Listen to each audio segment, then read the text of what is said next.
Olá amigos, Alessandro Mota aqui com mais um vídeo de dicas e hoje a gente vai estar respondendo a dúvida de inúmeros empresários no Brasil. Eles não entendem como é feito a definição de alíquotas no momento de efetuar o pagamento do Simples Nacional. É importante entender que dentro do Simples Nacional nós temos impostos que são pagos efetivamente, porém, Simples Nacional não é um imposto, e sim um regime de tributação. E dentro desse regime de tributação você tem a possibilidade de optar por dois regimes de pagamento. No primeiro, regime de competência, tudo aquilo que você vendeu ou todo o serviço que foi prestado no período de um mês, entre o dia 1º até o dia 30 ou 31 daquele mês, é considerado receita por regime de competência.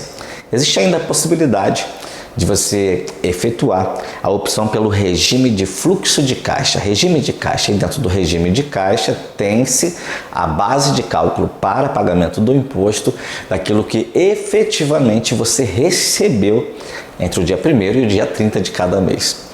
Então, diferente do regime de competência, onde a base de cálculo do imposto é o valor das notas fiscais emitidas, no regime de competência, o que nós levaremos em consideração é o que efetivamente a empresa recebeu naquele mês. E eu, particularmente, uso o regime de fluxo de caixa para todos os clientes do escritório, por achar ele mais favorável à realidade financeira dos nossos clientes.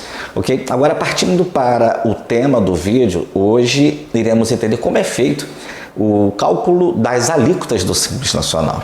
No passado, o que nós tínhamos era a presença de uma alíquota diretamente aplicada sobre a receita bruta acumulada até aquele mês. Então, de janeiro até o mês de apuração, você deveria somar o seu faturamento e, se ele se encaixasse em uma das faixas da tabela, basicamente você estaria aplicando uma alíquota direta sobre aquele valor.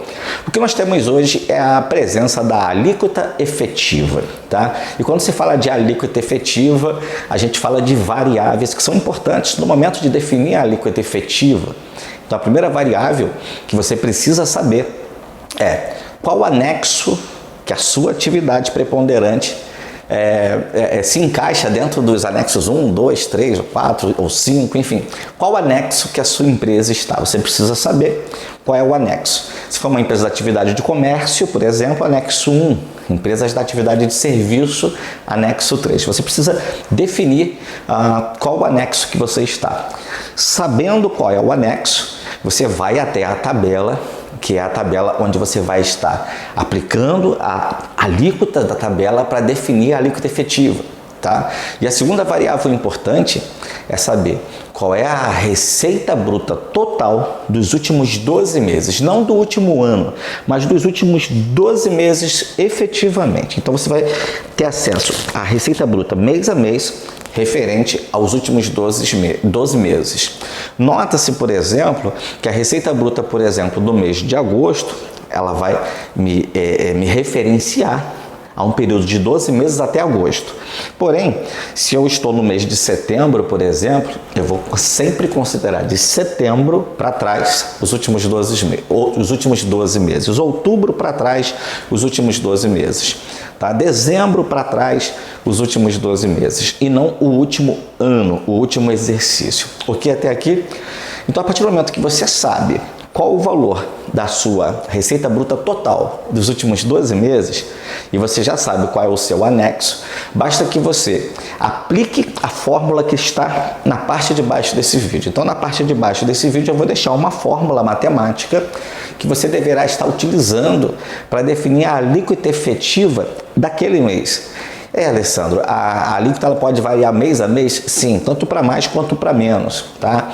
Então, se você teve nos últimos 12 meses, tá, uma receita bruta acumulada de um valor mais alto e no mês seguinte você praticamente não faturou nada, você pode ter uma alíquota efetiva menor no mês subsequente. Eu acho esse regime fantástico.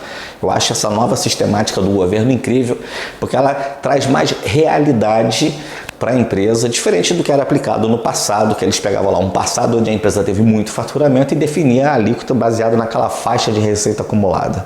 Então, a alíquota efetiva ela é muito mais justa do ponto de vista de que ela vai pegar a receita bruta do mês, acumulada com a dos últimos 11 meses, e ela vai definir uma alíquota efetiva total.